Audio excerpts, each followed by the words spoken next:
gravação. Iniciamos a gravação da aula. Então, vamos iniciar um conteúdo bem interessante agora, dando continuidade àquele vídeo introdutório sobre redes neurais. Nós vamos falar um pouquinho agora sobre o perceptron, né? Na aula anterior, que foi gravada, a gente viu uma noção assim, bem superficial do perceptron. Agora a gente vai ver um pouquinho mais a fundo e com o início de código como é que funciona o perceptron, tá? Então vocês viram na aula anterior que basicamente uma rede neural ela tenta imitar o comportamento dos neurônios humanos, né, criando as sinapses, as conexões, e basicamente o que nós temos é a transmissão de pulsos elétricos. E esses pulsos elétricos eles vão se propagando de um neurônio ao outro. Então é esse o princípio assim, introdutório, né, de redes neurais. A gente vai ter um pulso que vai ser propagado e alguns neurônios vão sendo ativados, outros não. A questão é, o que faz o neurônio ser ativado? É isso que a gente vai discutir um pouco na aula de hoje, né, com um método, um dos primeiros métodos que surgiram, né, para utilizar redes neurais, que a gente chama de perceptron. A gente vai ver as limitações do perceptron, como que ele é usado, onde ele funciona, onde ele não funciona. Tá? Alguma dúvida da aula passada? Pessoal, ficou tranquilo? Deu para entender tudo? Alguma coisa não ficou muito claro? Só não ficou muito claro os pesos, pessoal, que eu não entendi direito, não. Certo, vamos falar dos pesos hoje também. Beleza. Aquela aula era só mais uma provocação para mostrar como é que funciona. Então, essa aula de hoje a gente vai ver mais quebradinho essa parte do perceptron, né? Como que ele transforma na aula anterior que vocês viram, né?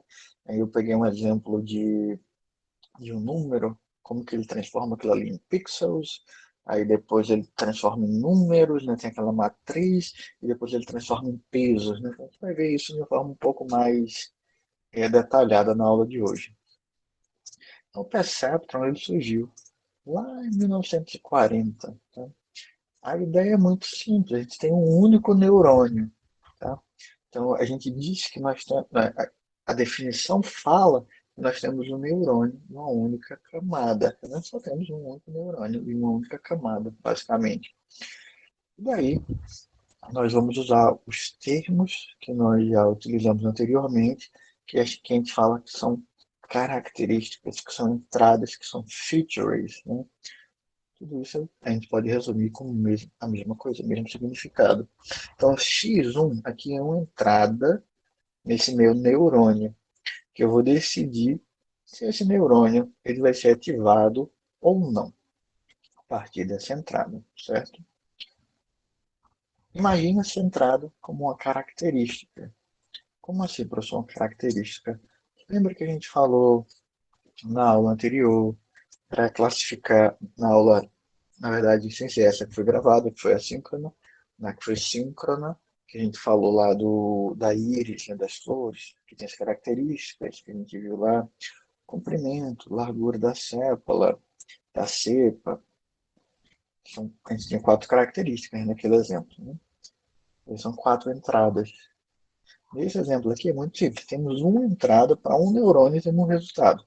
Então, isso aqui é o neurônio mais simples que a gente pode trabalhar. E isso aí surgiu lá na década de 40, né? E a gente dá um nome para isso, é perceptron. Então, perceptron, né? Que é uma única camada de neurônios. Depois a gente vai ver multilayer, redes neurais multicamada, mas vamos iniciar da maneira mais simples com neurônios de uma camada. Então, não necessariamente a gente pode ter uma entrada só, nós podemos ter 2, 3, 4, 5, 50, 100, 300 entradas nesse mesmo neurônio, tá?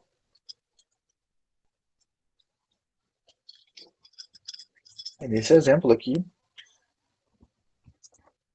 a gente pode decidir, por exemplo, baseado na umidade e na temperatura, se vai chover ou não.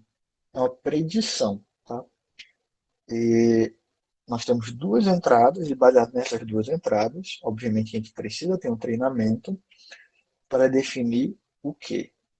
Os pesos das nossas entradas. Né? E eu quero que isso fique bem claro para vocês hoje, que basicamente, para a gente criar a nossa rede neural, o grande desafio é definir os pesos. Né? São os pesos e a nossa função de ativação que vão definir o sucesso da nossa rede neural. Tá? Só que nesse exemplo bem simples, né, nós temos duas entradas, como por exemplo umidade e temperatura, jogou lá no nosso perceptron. A gente não tem peso nenhum definido aqui, obviamente, isso aqui é só um exemplo didático, e a gente pode tentar prever se vai chover ou não. Bom, aqui nós temos agora um modelo mais formal, tá? O nosso perceptron é um modelo matemático. Nós temos duas entradas, né? E essas duas entradas, a gente vai modelar o nosso perceptron através dessa equação. Nós temos uma constante, que a gente chama de bias, um peso para a nossa entrada, que é o W1, que é o peso para a entrada 1, e o W2, que é o peso para a nossa entrada 2. Parece uma fórmula complicada, mas é uma fórmula bem simples. Tá? Aqui é a nossa entrada 1, aqui é a nossa entrada 2. Isso aqui vai ser jogado numa função que pode ter aqui um bias, né, que é uma constante. Tá? A nossa entrada 1 multiplicada pelo peso 1, nossa entrada 2 multiplicada pelo peso 2. A professora, se eu tivesse três entradas, então a gente teria aqui. Deixa eu só achar meu mouse. A gente teria aqui, se tivéssemos três entradas, x3 vezes o peso 3. Se tivesse 4, professor, mais x4 vezes o peso 4. Então, a definição do perceptron é essa aqui. Ela é muito simples, tá? Nós temos um conjunto de entradas, né? Nesse exemplo aqui, n entradas. Para cada entrada, a gente tem um peso. A gente vai ter uma função de soma. O que é essa função de soma? É basicamente o peso vezes a entrada somada uma a uma. Podemos ter aqui o bias, né? Uma constante aqui somada, tá? Por fora desse somatório. Aqui. Mais, vou chamar aqui, um B aqui.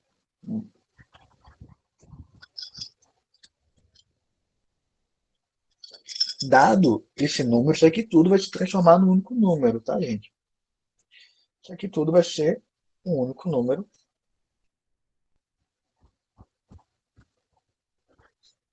Deixa eu só achar meu... achei que tá aqui.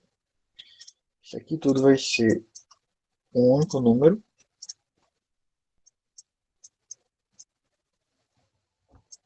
Por exemplo, 3. Daí esse número eu vou jogar na minha função de ativação para eu saber se esse neurônio vai ser ativado ou não. Tá? Então esse é o princípio assim, básico do perceptron. Tá? Então, nesse exemplo, isso aqui é o nosso neurônio. Tá? Isso aqui está representando o nosso neurônio. Essa função de soma e essa função de ativação. A gente não viu ainda na aula de hoje a função de ativação. Mas essa aqui é a função de soma, que está do lado direito. Tranquilo até aqui ou não?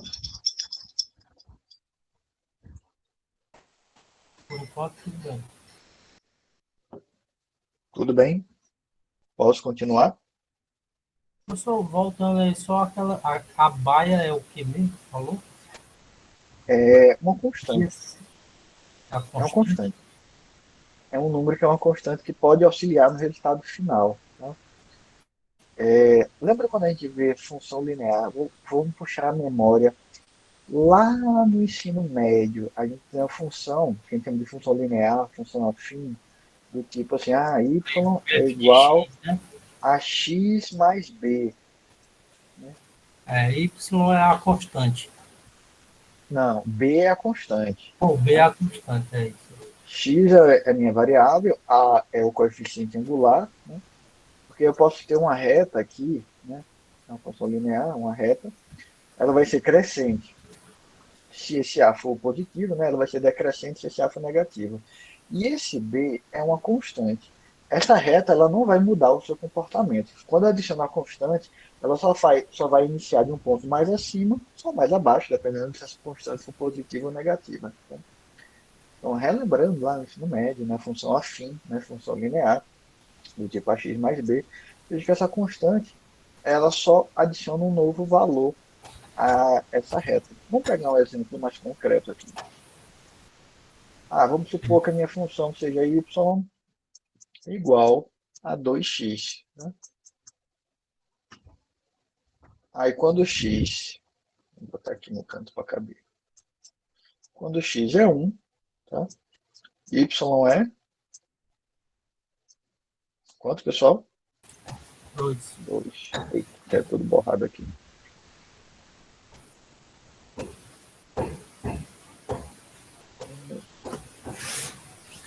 Deixa eu achar meu ponto. É que esse pontinho do mouse é tão pequenininho que a gente bota para escrever que acaba se perde na tela aqui.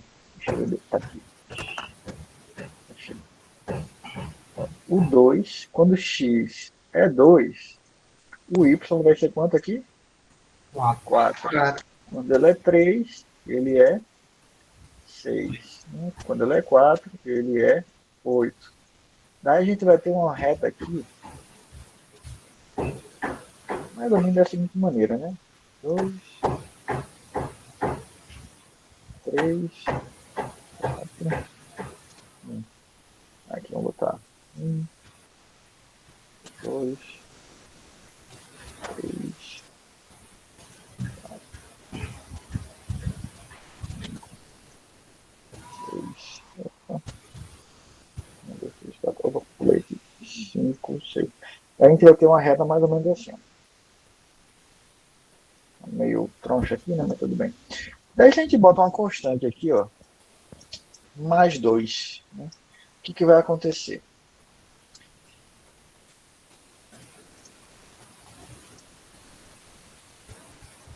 A gente bota uma constante aqui mais 2, né? Quando ele for 1, ele vai ser 4, 6, né?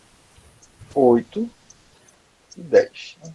Quando for 1, 2, 3 e 4. Né? Quando x for 4, vai ser 10. Então o que vai acontecer aqui só é um deslocamento dessa reta. Opa,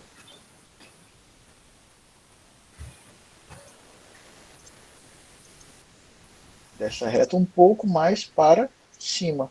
Né? Ela vai começar um pouco mais de cima, mas ela vai ter o mesmo comportamento. Tá? Aqui eu botei começando do 3, mas imagine que começou do 4. Deixa eu voltar aqui.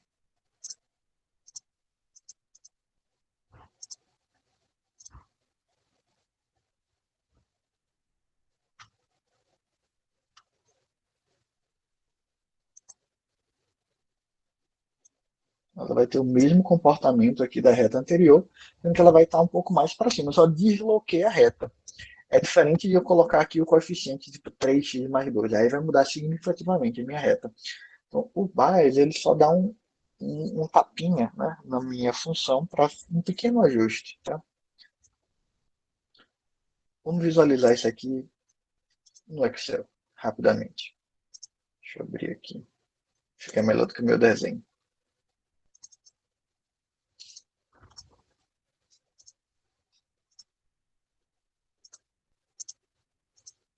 Então, só tem uma função do tipo aqui, ó, y igual a 2x, né, como eu tinha falado anteriormente. Aí, tá. 1, 2, 3, 4, 5, 6, 7, 8, 9. Vamos fazer até 10 aqui, tá?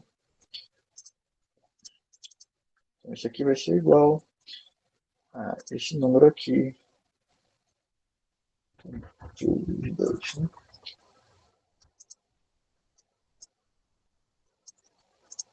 A gente vai ter esse comportamento aqui, né? Vamos botar o gráfico dessa reta. O gráfico dessa reta vai ser esse aqui, ó. Se eu jogo uma constante que soma 2, esse caso aqui é y igual a 2x, tá? Aqui é y igual a 2x mais 2.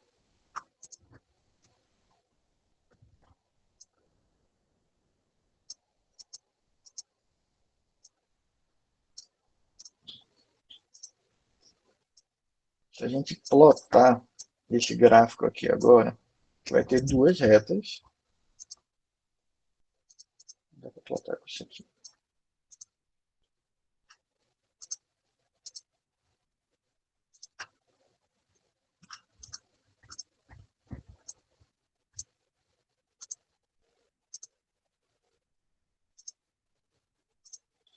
Idênticas, né?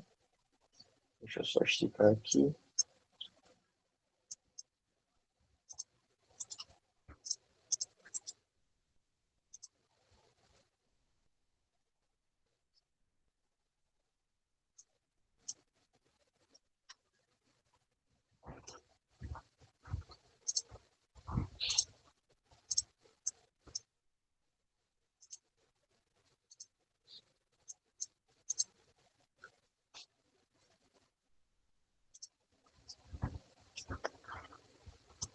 Para enxergar direitinho, pessoal, aqui. Deixa eu melhorar só esse gráfico aqui, a fonte dele. Dá pra ver.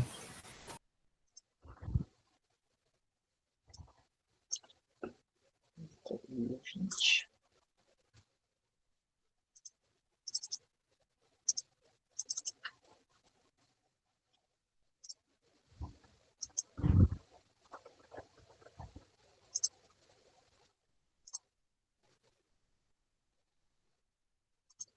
Assim fica legal. Veja que é a mesma reta, né? Sendo que eu fiz um corte que ele não foi até o 20. Formatei o eixo.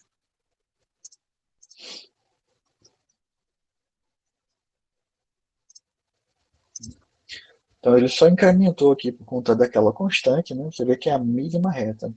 Aqui é o mesmo princípio, né? Quando a gente estava aqui na nossa apresentação. Vou voltar para ela.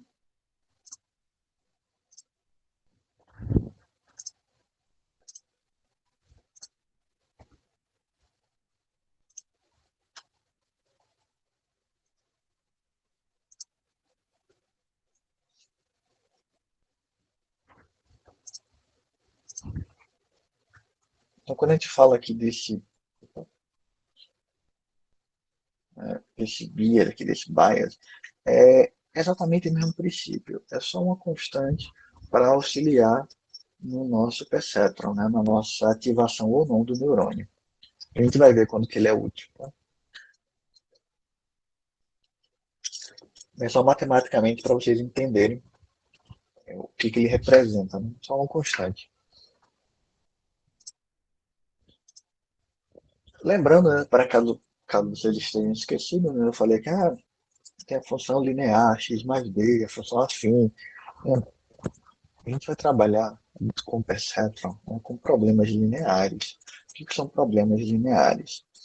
Quando você tem um expoente, tipo, x ao quadrado, x ao cubo, isso já deixou de ser linear. Tá? Quando a gente fala de funções lineares, é porque a gente tem a função do primeiro grau.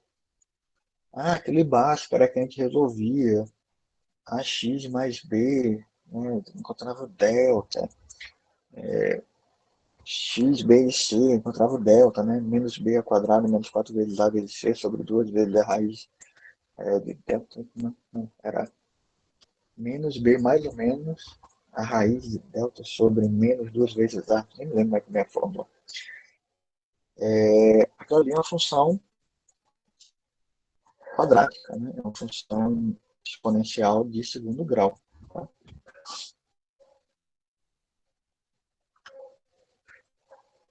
Vamos trabalhar com o perceptron com funções lineares.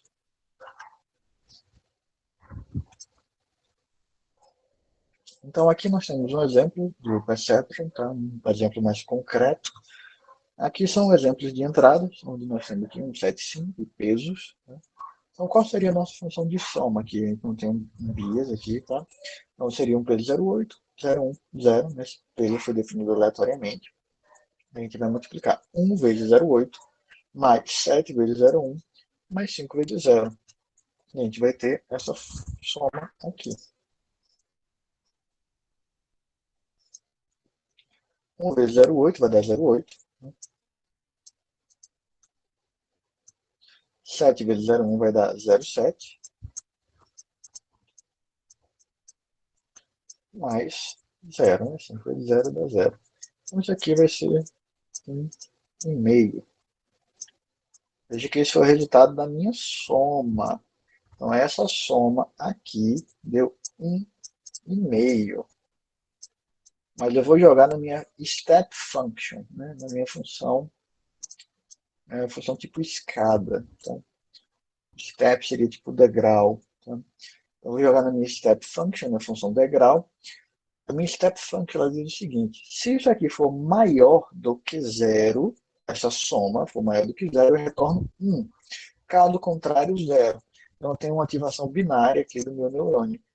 Ele vai ser ativado se a soma for maior que 0. Então, eu ativo esse neurônio. Caso não, eu retorno 0, eu não ativo. Que é o que entende de representação tudo ou nada. É uma representação binária. Ah, professor, então se essa soma aqui tivesse dado, por exemplo, vamos modificar aqui esse peso.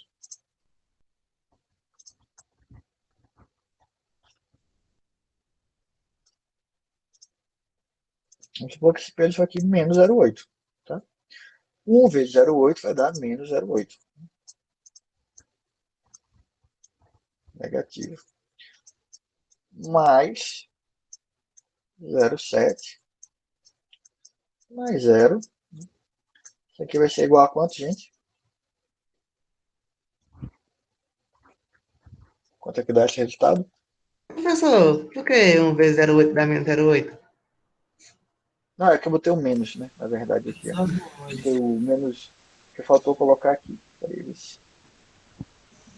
Ah, tá. Deixa eu achar meu mouse aqui. Achei, tá aqui. Isso aqui é menos, tá? Estou simulando que eu coloquei um peso negativo aqui. Eu botei aqui, mas não atualizei lá na equação, tá? Então, vamos supor que eu tivesse um peso negativo, né? Menos 0,8. Então, seria menos 0,8 mais 0,7 mais 0. Essa aqui daria quanto? É 0,1. Menos 0. Menos É menos 0,1. 0,1. É, menos 0,1. Ah, jogando na minha step function, menos 0,1, ele me retornaria 0. Porque qualquer coisa maior do que 0, ele me retorna 1. Caso contrário, ele me retorna 0. Então, a step function, ela tem esse, deixa eu ver se tem aqui, ela tem esse formato aqui, tá? Qualquer coisa maior do que 0, ele me retorna 1. Qualquer coisa menor do que 0, ele me retorna 0. Né? Lembrando que essa bolinha aqui é com 0 inclusivo, tá? Incluindo 0, ele retorna 1. Qualquer coisa que a quando o somatório dá 0 ou maior do que 0, ele vai me retornar 1, se eu usar esse step function. Tá? Lembrando que step function não necessariamente ela começa do 0, ela pode começar do 1. Qualquer coisa maior do que 1 retorna 1. Qualquer coisa menor do que 1 retorna 0. Isso aqui é um exemplo de função de ativação. O que a gente está fazendo aqui? A gente vai usar o nosso perceptron. Né? A gente pode usar para fazer uma predição se vai chover ou não, ou também para uma classificação, para classificar algo. Por exemplo, a gente poderia usar aqui, aí ver que legal, ver se vocês conseguem agora começar a enxergar a alteração aqui do perceptron. Né? Se a gente tivesse uma outra entrada aqui com peso aqui 0,2, né? Vamos supor que essas quatro entradas aqui fossem o tamanho da célula, o comprimento, etc. E daí eu vou jogar no step function para saber se isso aqui é uma vesicolo. Então esse neurônio ele vai testar se essas quatro entradas representam uma vesicolo. Daí ele vai me retornar ou 0 ou 1. Se for 1, ele classifica como versicolo. Se for 1, se for 0, ele classifica como não versicolo. Ah, professor, e para saber se é vigínica? Aí é um outro neurônio, é um outro perceptron. Aí eu vou pegar um perceptron para cada tipo de planta que eu vou classificar. Aí ele vai me dizer se é ou não aquela classificação daquela planta. Um exemplo do que a gente estava utilizando, da ilha versicolo, vigínica.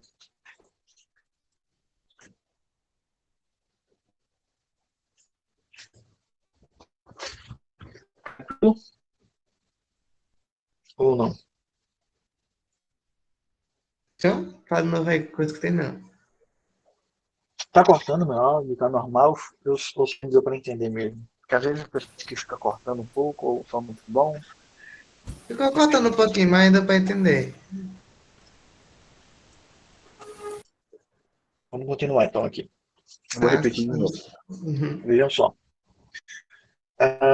Imagine que essas quatro entradas, elas são aqueles números, naquela matriz da aula retrasada, que diz o tamanho, o comprimento da célula, etc. Para a gente classificar se vai ser uma versicolo, uma vigínica, uma setosa, né? Aquele exemplo da íris que a gente pegou bem básico. Tá? Nós tínhamos três classes. Então, eu posso criar um perceptron para cada classe, né? Para classificar como vigínica, como versicolo, né? Como setosa. E daí, a partir desse perceptron, ele vai dizer, perceptron para saber se é vigínica, dá as quatro entradas, ele vai testar, né? Vai me retornar 0 ou 1. Se depois que eu jogar a função de soma, passar pelo meu step function e me retornar 1, então eu sei que aquilo ali é uma vigínica, por exemplo. Aí eu vou jogar essa mesma entrada na versicolo, na cetose. E daí a gente espera que ele retorne 0, 0 e 1 só, né?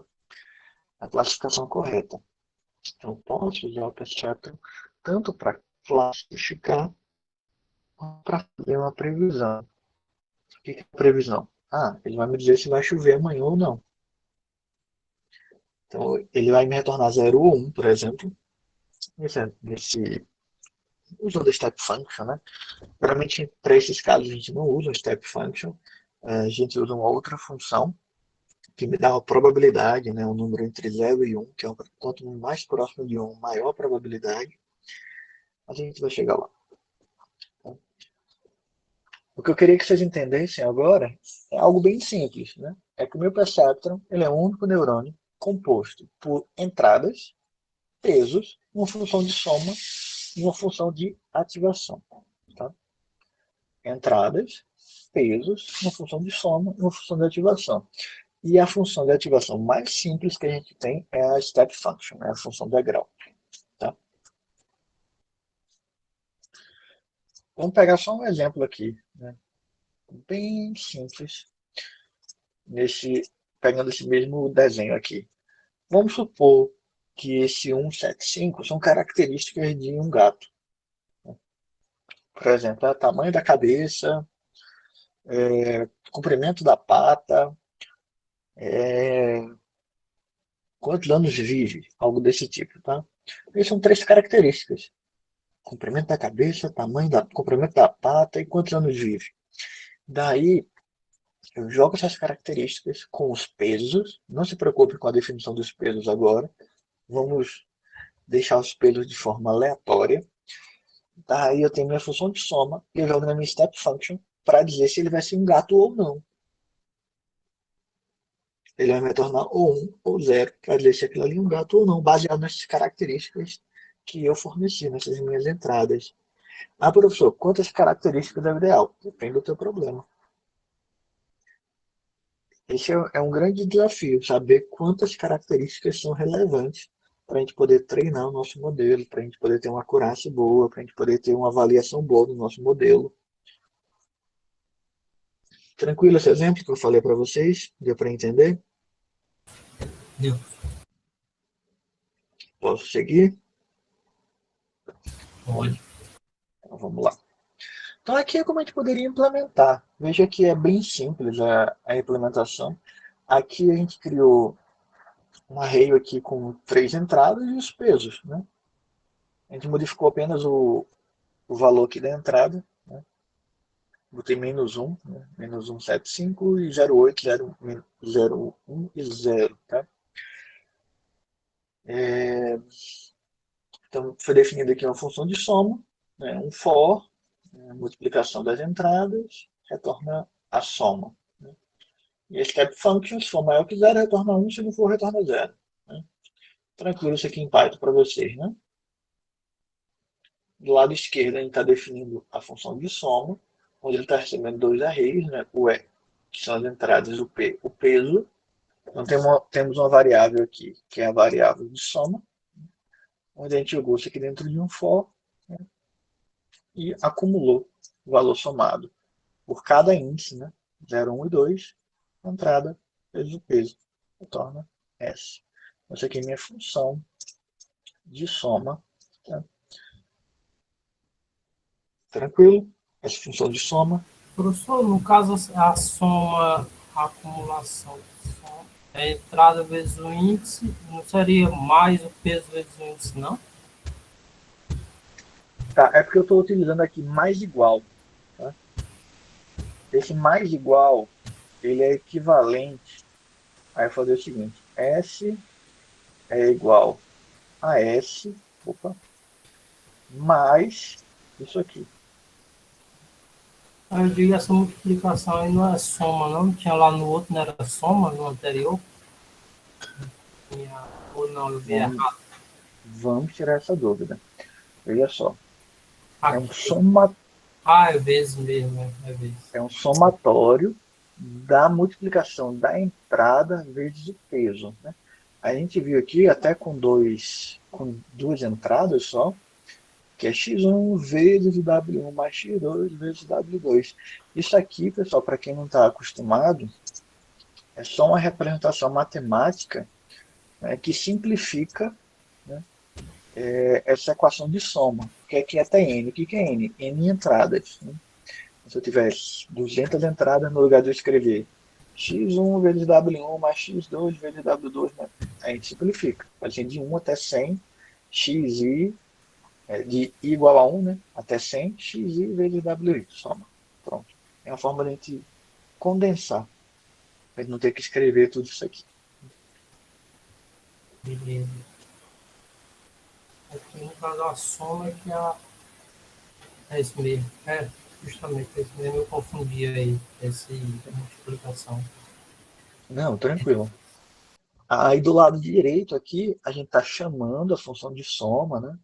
S igual a soma e passando as entradas e os pesos, né? A gente está chamando essa função. E embaixo a gente está definindo a step function, né? Está passando o valor da soma, né? O valor que já foi somado, né? E, na verdade seria esse aqui, né? Seria esse valor aqui.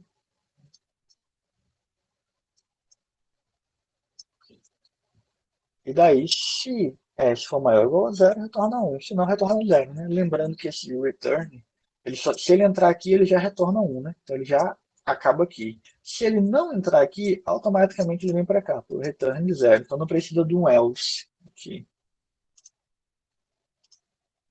Tranquilo aqui? Beleza. Então a gente implementou um perceptron aqui de uma maneira assim, bem simplória, né? Bem simples. Mas é o perceptron. Tá? Dúvidas aqui, pessoal? Falem agora. Se a soma for igual a zero, ele retorna um também, é? Isso a gente define no nosso step function. Nesse caso, sim. Né? Nosso step function que a gente está trabalhando, aqui a gente botou zero inclusivo aqui. Né? A gente poderia colocar esse valor cheio aqui e aqui aberto, não tem problema. Isso a gente define. O que a gente faz quando usa step function é definir só um limiar. Ou vai ser maior que 1, caso contrário, tudo que for menor ou igual a 1 vai retornar zero. Nesse exemplo, sim.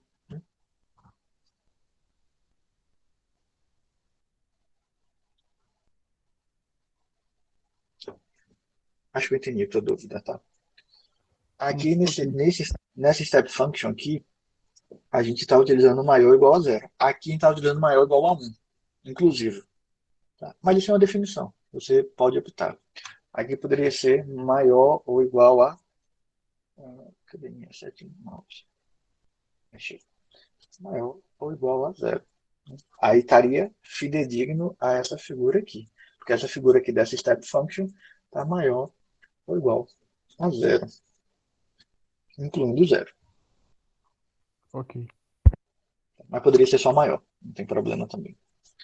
Vocês vão ver que isso é a nossa função de ativação. Tem casos que é mais indicado a gente usar um step function, mas são pouquíssimos casos, né?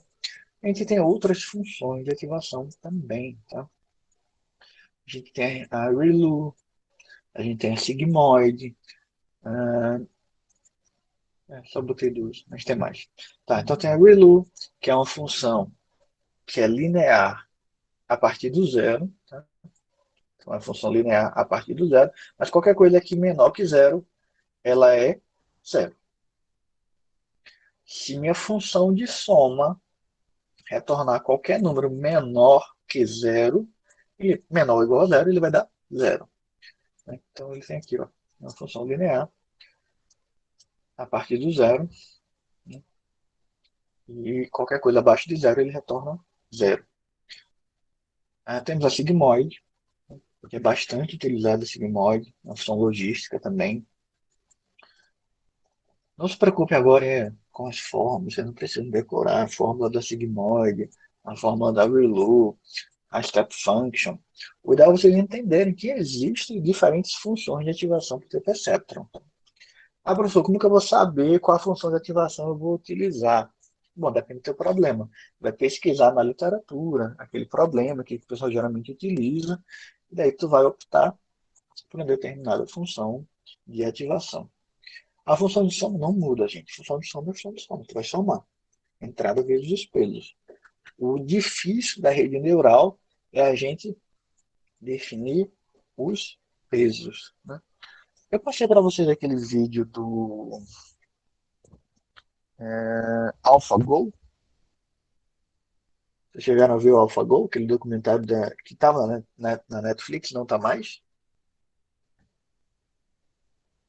Não vi, não. Não lembro não, professor. Acho que não. Porque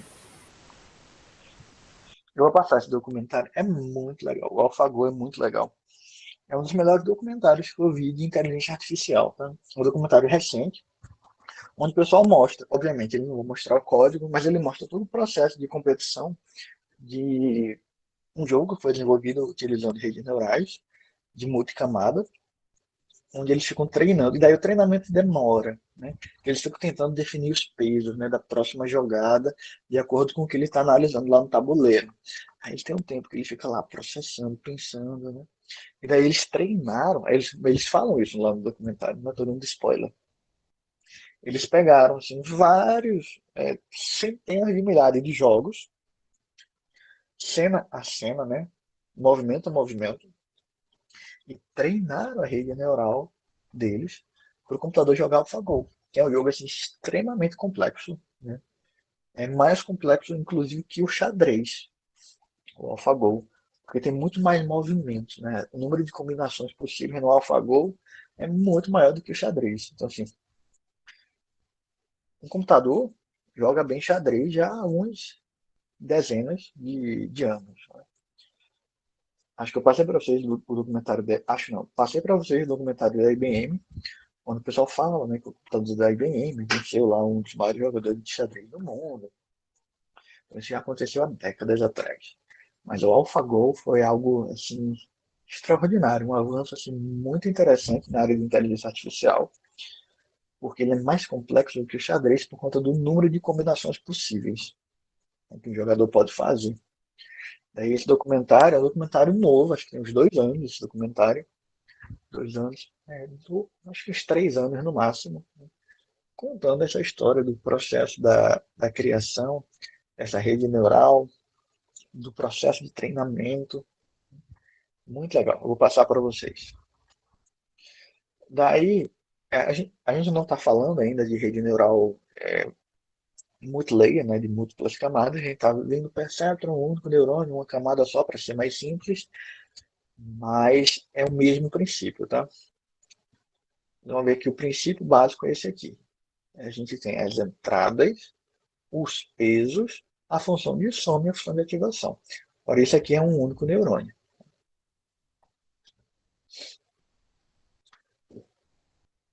Avançando aqui um pouco mais, né, uma maneira mais eficiente, né, na verdade, muito mais eficiente de programar nossa rede neural, né, criar o nosso perceptron, é utilizar a biblioteca NumPy, né? Então aqui a gente importa NumPy, cria um alias para ele, né, que a gente chama de NP. Para quem programa em Python já está acostumado, né, criar um alias, que é só para eu chamar aqui. Então eu transformo esse meu array de Python para um array NumPy. Então eu faço np.array e transformo esse array no array NumPy. Então está aqui minha entrada e meu peso a mesma coisa. Tá? Vamos voltar aqui para vocês verem. Tá? Antes eu tinha só assim entradas e pesos, agora eu tenho um array NumPy de entradas e de pesos. Então minha função soma eu consigo fazer de uma forma assim, muito mais fácil. Eu pego esse meu array que eu chamei de E, que é minha entrada, ponto dot P, que é meu outro array. Então ele faz a multiplicação 0 vezes meio mais 1 vezes meio e já calcula a soma. Isso aqui é o que a gente chama de produto escalar. Tá? E ele é muito mais eficiente do que esse método aqui com for. Se vocês forem executar, por exemplo, esse cálculo aqui, bota lá 100 mil vezes, esse aqui 100 mil vezes, vocês vão ver que o tempo de execução é muito menor. Ele é muito mais otimizado para calcular o produto escalar usando o NumPy do que utilizando um for. Ah, professor, está errado o modo anterior? Não, não está errado. É só uma maneira mais otimizada de fazer a mesma coisa. Beleza?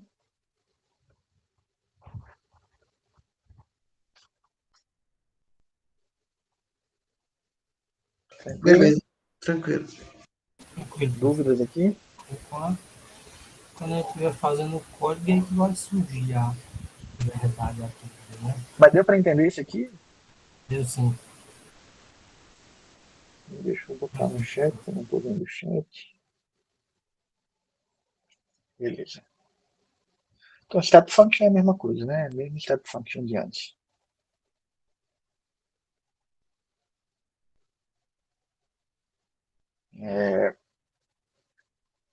Daí eu coloquei aqui, cara, cadê, né? Declarei aqui a variável soma, né? Soma não é igual a zero, né? Passei o S, né? Que vai virar soma, aqui, né? Na minha função. E aqui é a mesma coisa.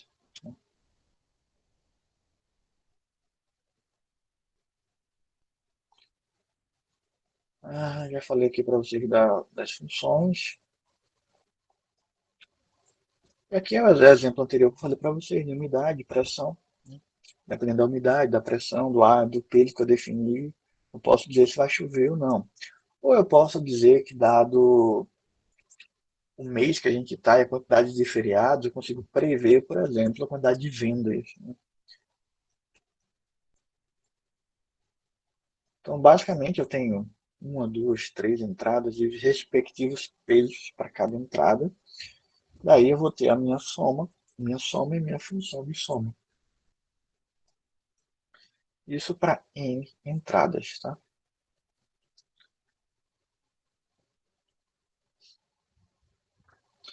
Antes de chegar nesse exemplo, só voltando aqui.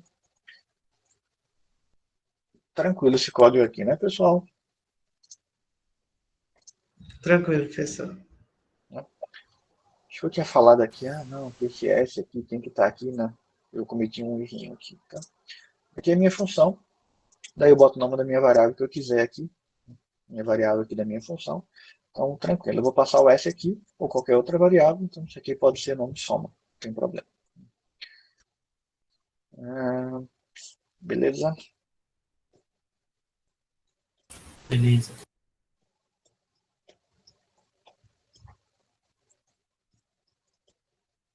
Aí a gente chega aqui nesse exemplo, que é muito legal. Eu tenho duas entradas aqui, umidade e temperatura. Pode ser meu X1, meu X2. Daí eu quero saber se vai chover. Então eu tenho um perceptron aqui, para saber se vai chover. Cadê meu mouse? Achei. Então eu tenho um perceptron aqui, que é esse aqui, para saber se vai chover. E daí eu vou jogar aqui, ó, X1 e X2. Ele vai receber duas entradas, porque eu só tenho duas entradas. Daí ele vai ter uma função de soma, uma função de ativação. Não é um step function, porque ele vai me dar aqui o número quebrado. Ele me deu 0,7, né? Um número entre 0 e 1, que é a probabilidade de chover. Então, me deu 0,7, que é a probabilidade de chover. Daí eu pego essa mesma entrada e jogo no outro perceptron. Então tem aqui, ó, X1, aqui, ó, e X2, para saber se vai fazer sol. Daí eu tenho essa probabilidade aqui, que é de 0,1. Então provavelmente não vai fazer sol. E daí eu pego essa mesma entrada, X1 e X2, para saber se vai nevar. Daí ele me dá 0,8. Baseado nesses meus três perceptrons aqui, eu consigo dizer o seguinte, olha, a gente está prevendo que vai nevar. Porque foi o que teve maior probabilidade aqui. É a mesma coisa que a gente fez antes. Mesma quantidade de entradas, né, que a gente joga para cada perceptron. Veja que cada perceptron ele faz uma coisa individualizada. Ele vai dizer se vai chover ou não. Ele vai dizer se vai fazer sol ou não. Ele vai dizer que se vai fazer neve ou não, se vai nevar ou não. Então, esse era o mesmo exemplo que eu estava falando para vocês, quando eu disse o seguinte, olha, eu ia ter 4 entradas, jogar no perceptron para dizer se é uma cetosa ou não. Eu pego essas 4 entradas e jogo no outro perceptron para dizer se é uma versicolor. Ou no outro perceptron para dizer se é uma vigínica.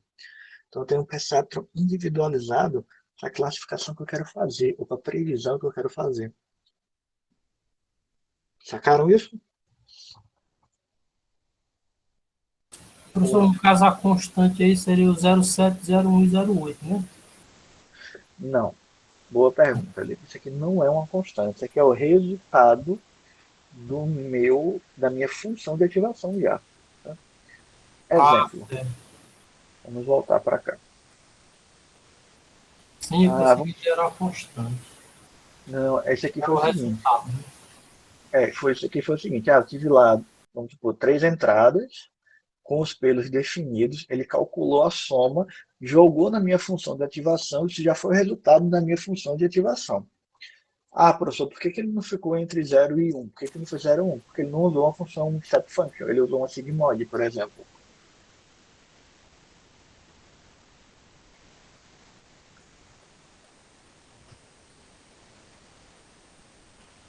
Então, deu para entender o que eu quis dizer, Lívio? Ou ficou muito distante? Beleza, não, beleza. Ali é o resultado. Se chove, se faz sol ou se neva, né? Isso. Aqui foi o seguinte, ele pegou esse x1, que é um valor, vamos supor que seja 2, sei lá, né? E aqui é 3. Então, deixa eu escrever um 3 mais bonitinho.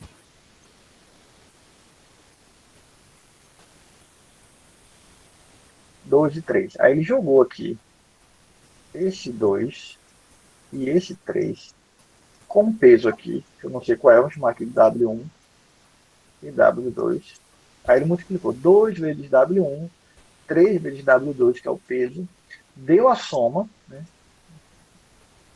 Não sei quanto é a minha soma, aí ele pegou essa soma, eu não sei quanto que deu aqui, né, nesse meu exemplo hipotético, jogou na função de ativação, e daí a função de ativação retornou esse valor, 0,7.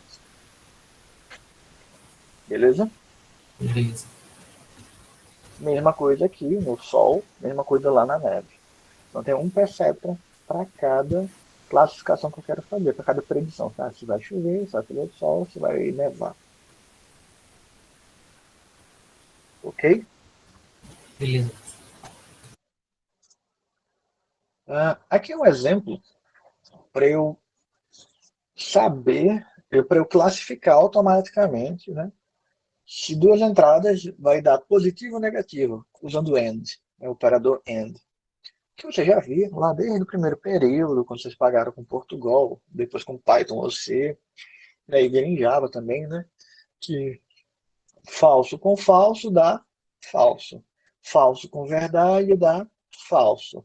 E falso e verdade com falso dá falso, só verdade com verdade que dá verdade. Lembram disso? Lembro, lembro. Cada verdade. Aí a gente pode Lembra fazer sim, professor. isso, a gente pode fazer isso com o Perceptron, para ele classificar automaticamente as nossas entradas, né, se for 0, 0, 0 e 1, etc., para ele dizer se vai ser verdade ou falso. Né? Esse é um exemplo bem básico, né, de utilização do Perceptron. Tá? Então, como que a gente implementa isso em Python? Né? A gente vai ter duas entradas, vai ser 0 ou 1. Né? Essa entrada aqui vai ser ou 0 ou 1. Essa entrada aqui também vai ser ou 0 ou 1. A gente vai ter o peso, que a gente vai ter que definir. A gente pode usar ou não um bias, aqui em bias, né? E uma função de ativação. Tá? Vamos usar, nesse caso aqui, um step function. Tá? Então, a gente tem esse exemplo aqui. Bom, a entrada 0 e 1, né? O peso 1 e 1, o bias menos 2, né? E um step function, que a partir de 0, qualquer coisa maior ou igual a 0, ele retorna 1. Tá? Retorna verdade. Qualquer coisa menor do que 0, ele retorna falso. Tá? Então vamos supor que a gente usou um perceptron aqui dessa forma. 1 e 0 é a minha entrada. Tá? 1 e 0. 1 e 0 é verdade ou é falso? Falso. É falso, né?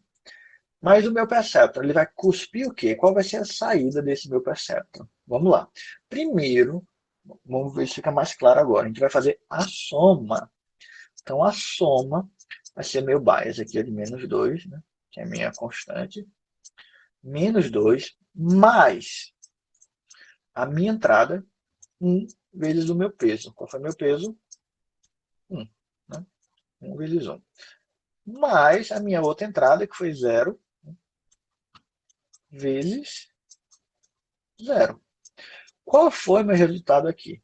Menos 2 mais 1 mais, mais 0, né? Acompanharam isso aqui? Ou não deu para acompanhar? Volta um pouquinho aí, professor. Eu me perdi aí no Pronto, vamos fazer mais tudo de zero, novo. mais zero, Ó, mais vamos lá, para ficar claro. Porque é quando a gente começa a entender melhor agora. Vamos calcular a soma, tá? Então, a minha soma vai ser igual ao quê? Meu bias, aqui, menos 2, mais, qual foi minha primeira entrada aqui? 1, não foi isso? E meu peso? zero. Não, meu peso é 1 aqui. Ah, peso é 1. Peso é 1. A outra entrada que é zero, né? Mais a minha entrada foi 0. Qual é o meu outro peso? 1. 1. Eu tinha colocado 0, não foi? Aí tu ficou confuso, eu acho. Aí, qual é o seu total aqui? Menos 2, né? Que é meu bias aqui, mais 1, mais 0. Isso aqui vai dar quanto no total? Menos 1. Menos 1. Essa aqui é minha soma, né? Que minha função de soma calculou. Mas isso aqui é meu resultado? Não. Né? Eu vou jogar agora na minha step function. A minha step function ela diz o seguinte: se for maior ou igual a 0, eu retorno o quê? Verdade. Se for menor do que 0, eu retorno o quê?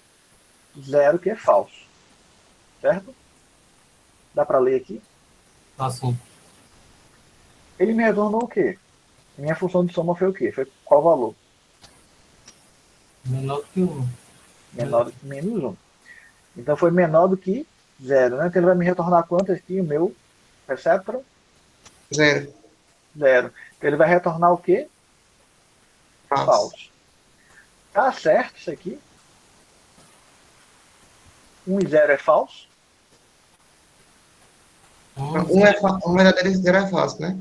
1 e 0 É verdadeiro com falso dá sim, falso. Falso. Tá? certo, né? Ele acertou aqui, né? Não é isso? Aham. Vamos simular agora. Vamos ver aqui. E se no lugar de 1 e 0 eu tivesse 1 e 1? 1 e 1 aqui. Beleza? Ele ia fazer o quê, ó? Ele tem que retornar o quê no final? Verdade. Ele tem que retornar 1, né? Para estar certo, ele tem que retornar 1, que é verdade. Então vamos lá. A soma vai ser quanto aqui, ó? Menos 2 mais. Qual é a minha primeira entrada? Um, 1. E o peso dela?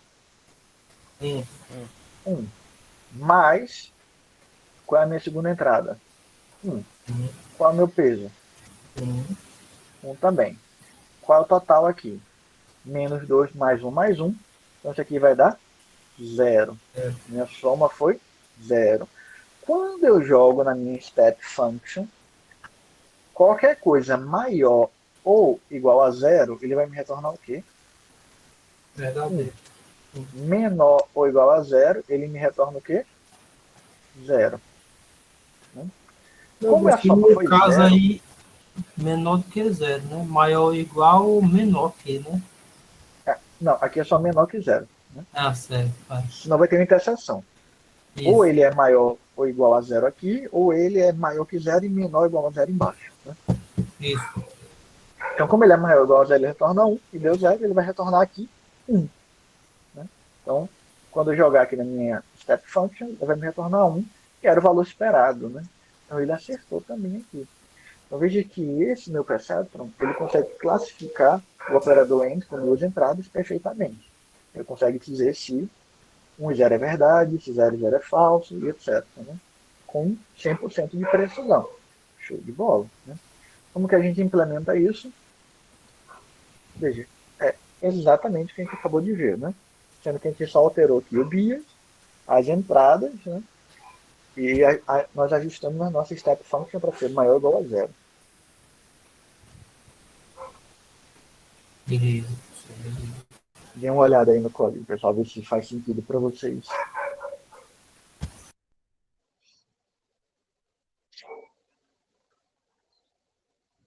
No caso, as entradas sempre são 0 ou 1, né? Não, aqui é só uma simulação para essa entrada, 0 ou 1. A gente podia testar aqui, 0 e 0, 1 e 1, né? 1 e 0, que é para saber se é verdade ou falso, né? É, No caso, teria 4 possibilidades de entrada aqui, né? 0 e 0, né? 1 e 0, 0 e 1, e 1 e 1. Né? Se eu quero testar a questão de ser verdadeiro e falso, falso, verdadeiro, etc., essas combinações, eu tenho 4 possibilidades. Daí eu poderia testar alterando aqui a minha entrada, né, para saber se ele vai acertar ou não. Essa aqui é só uma simulação para uma entrada. Né? E daí ele vai me dizer, no final aqui ele dá um print R, aqui, né, no finalzinho aqui, ó. Ele vai me dizer se isso aqui é verdade ou não. Obviamente que a gente sabe que isso aqui é falso, né? Ele teria que me retornar falso aqui. Eu vou passar o slide para vocês, né? Vocês podem copiar o código. Né? Ou eu boto o código lá também, não tem problema. Aí vocês poderiam testar, vamos dar a entrada aqui, botar 1 em 1, para ver se dá certo. Né? Então, aqui é o operador OU. Né? O OU já é um pouquinho diferente. Né? Se ele for 0 e 0, ele tem que retornar 0. Agora, se for qualquer coisa contrária, ser falso e falso, ele retorna 1. Lembram do OU? Lembro. Pois beleza. E agora? Né? Como que a gente faz o nosso perceptron com o OU? O que a gente tem que fazer? Eu vou fazer o seguinte. Eu vou deixar esse código aqui. Quero que vocês abram o Colab. Eu quero que vocês implementem o OU. Né? Isso aqui é o AND. Tá?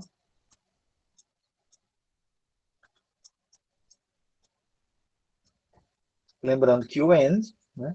A gente vai ter essa tabela aqui. Né? E o OU é essa outra tabela. Né?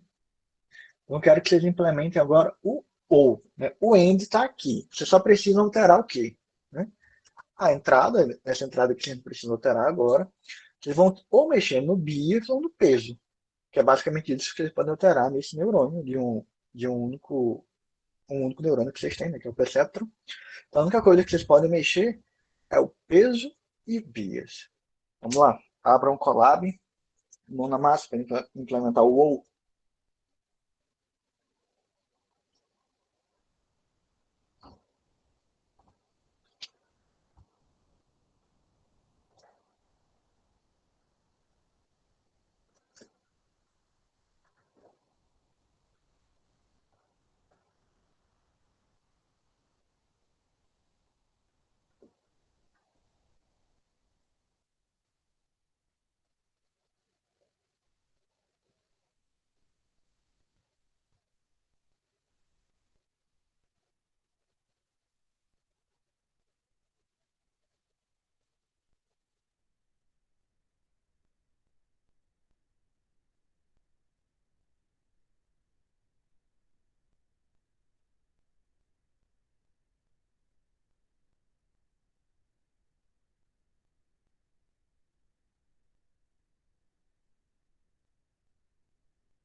Você disponibilizou, professor? No coisa para copiar mesmo aqui.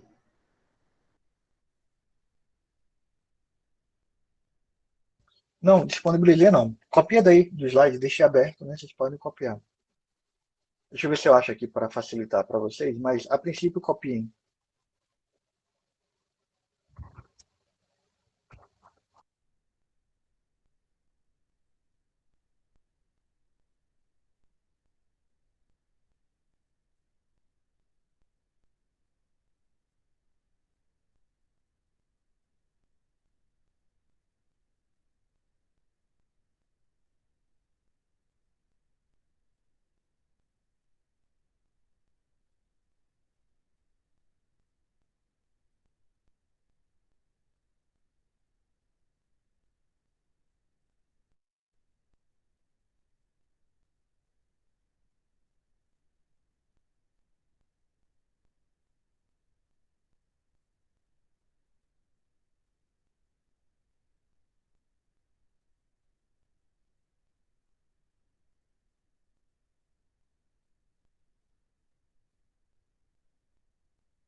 No caso, a pessoa pode mudar tanto o bias como o peso, né, professor? E você pode alterar tanto um quanto o outro. Tá. Eu botei o bias no -1, acho que deu certo. Isso. Exatamente. Hum, Colocando B menos um já resolve. Então vamos lá, dando continuidade aqui, pessoal. Deixa eu voltar aqui.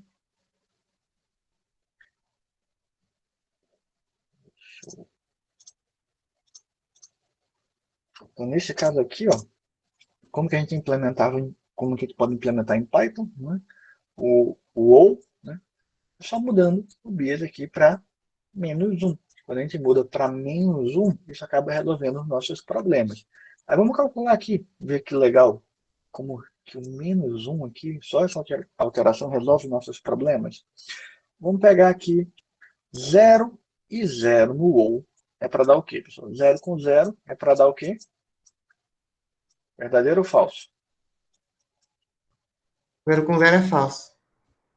Para retornar 0, né? Que é falso. Hum, Isso? Então vamos pegar aqui. Vamos supor que aqui seja 0, né? Então a nossa soma, vamos lá, pessoal. Nossa soma vai ser o quê? -1, né? Bias, mais. Qual é a nossa primeira entrada? 0. Vezes. Qual é o peso?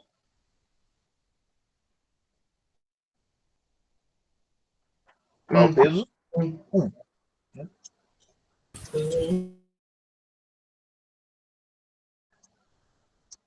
Vezes esse peso aqui. Né? Mais a outra entrada, a segunda entrada, né? Que é essa aqui, ó. Vezes o peso da segunda entrada aqui, ó, que é 1. Né? Então isso aqui vai dar -1. Né? E -1 mais 0 vezes 1 dá 0, mais 0 vezes 1 dá 0. Né? Então, nesse caso aqui, quando a gente joga na nossa step function, aqui, ó, -1 vai dar 0. Então, ele vai retornar aqui, ó, esse perceptron, para essa entrada, vai retornar 0, que é falso. Tá certo? 0 e 0 é para retornar falso? É. Beleza. Certinho. Né? Vamos testar agora com 1 e 0. 1 e 0 vai ser a nossa soma, que é igual ao bis, né, -1, mais. Qual é a nossa primeira entrada? Eu só volte ali no código, eu só não dúvida aqui. Ó, aí. Ah, beleza, eu copiei errado aqui. Pode passar. Beleza. Então, qual é a nossa primeira entrada aqui? Ó? -1 mais. Qual é a primeira entrada?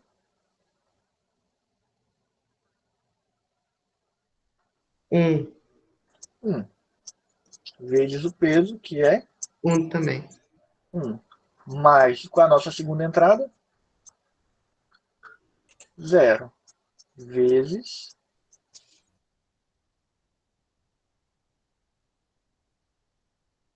Mais 1. Mais 0. Que vai dar 0. Quando a gente joga aqui no nosso step function, 0 é igual a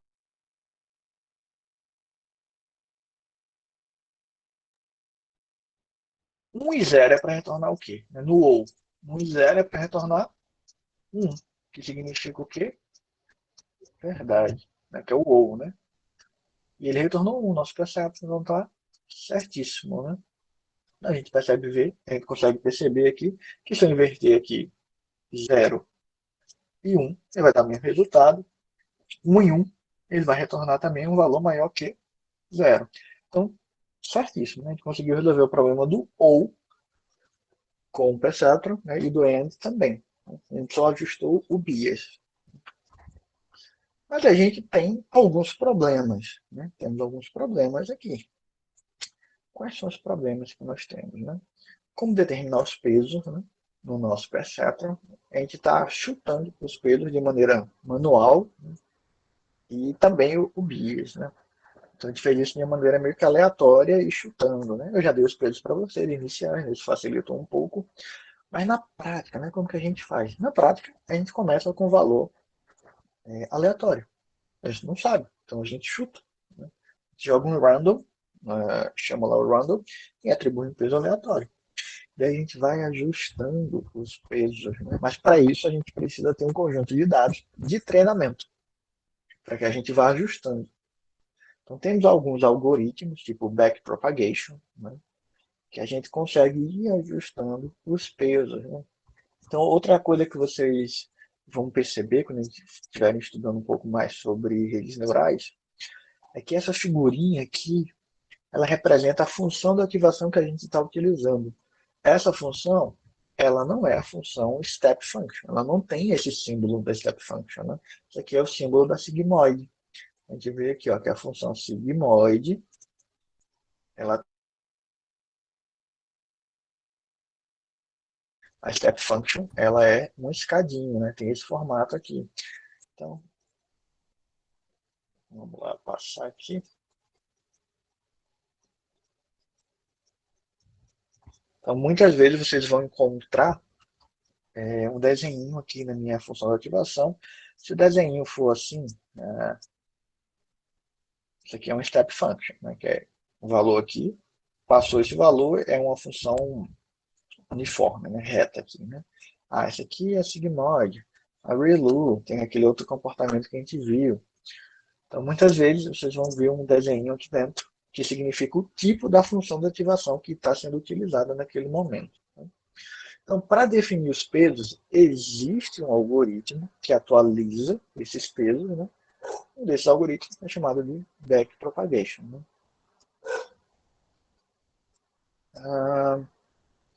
Temos um outro problema quando a gente utiliza redes neurais, que é quando o problema ele não é linearmente independente. Né? O que é isso? Né?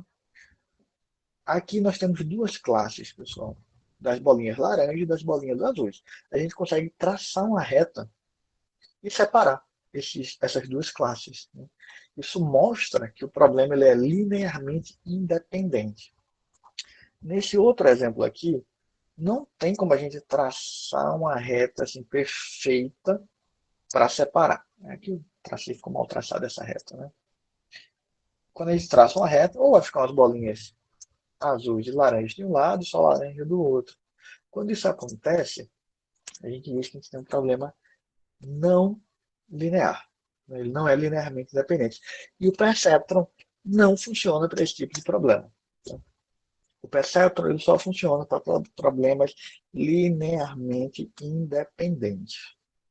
Para resolver esse outro tipo de problema não linear, a gente tem que utilizar de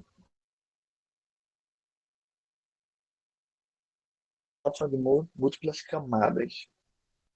Que seria isso aqui. Né? Isso aqui é um exemplo de múltiplas camadas no meu perceptron. Né? Eu quero definir se isso é um cachorro ou não. Né? Se é um cachorro ou se isso é um gato. Né? Então eu tenho 3 entradas. Eu tenho uma camada que a gente chama de camada escondida, né? Hidden. Essa camada está escondida. Nós temos o output. Ele vai dizer se é um cachorro ou não. Obviamente isso aqui é só uma simplificação, tá?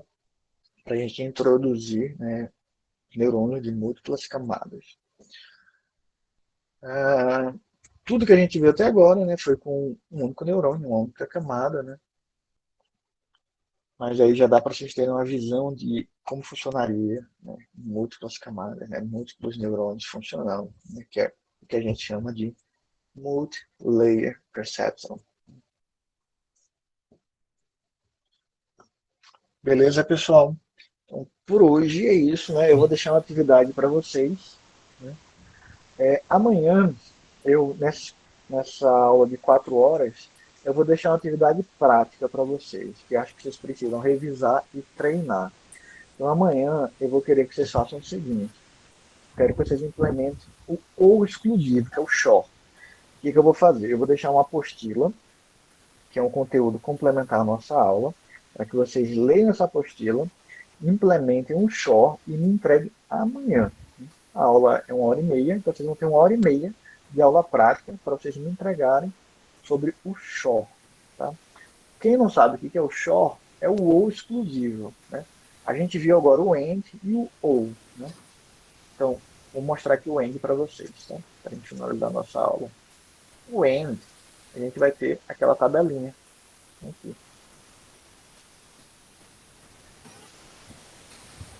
0 e 0 é falso, né? Quando for falso e falso, ele retorna falso.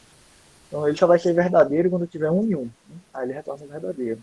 Os outros casos, 1 e 0 e 0 e 1, ele vai retornar falso. Tá? O ou, né? Vou fazer o ou aqui embaixo. Né? Foi o que a gente acabou de ver. Né? Quando for 0 e 0, ele vai retornar falso. Todos os outros casos, ele vai retornar verdade. Né? Que é o 0 e 1, 1 e 0, 1 e 1. O ou exclusivo, que é o XOR,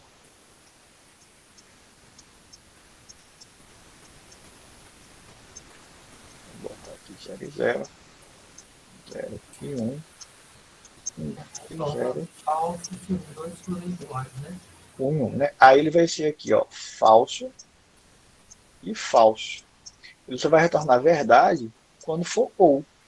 Né? Quando um for verdadeiro e outro for falso. Quando os dois forem iguais, ele vai retornar falso.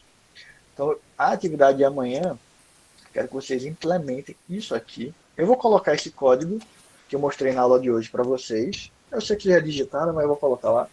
Eu quero que vocês brinquem com esse código para vocês implementarem o ou exclusivo. Tá? Então, amanhã vocês vão ter 1h30 para fazer o ou exclusivo e ler a apostila complementar e ver essa aula que está gravada. Vou botar lá no YouTube. Mas eu quero que vocês já me entreguem amanhã para provar que vocês fizeram no horário da aula. Tá? Eu vou estar online, né? Vocês me chamam lá pelo Classroom, eu vou estar no computador aqui. Qualquer dúvida, vocês me chamam, sem problema algum. Tá? Mas eu quero que vocês façam amanhã, porque vocês não podem ficar acumulando conteúdo. Daí vocês vão ver que vai ter vários problemas, várias dúvidas, e é justamente isso que eu quero. Vocês vão para a prática, vocês vão para o código, porque só olhando o slide não dá para aprender. Vocês só vão começar a compreender um pouco melhor, realmente, quando vocês começarem a codificar. Daí eu quero que vocês codifiquem o XOR, né? Que é o ou exclusivo. Chamamos aqui de XOR. Tá? Beleza. Beleza? Então vou colocar agora mesmo uma apostila, né, com o conteúdo do Perceptron. Vou colocar esse código da aula de hoje. E daqui a pouquinho, quando o Google Meet disponibilizar o vídeo, eu subo lá no YouTube também essa aula de hoje. Então, amanhã, 4 da tarde, vou colocar a tarefa para entregar até amanhã, vou botar 19 horas. Não, meia-noite, vou botar até meia-noite. Tá? Pra vocês entregarem até meia-noite. Combinado? Beleza. Pois beleza, pessoal. Valeu, uma boa aula agora para vocês. Até mais. Tá, boa tarde. Boa tarde.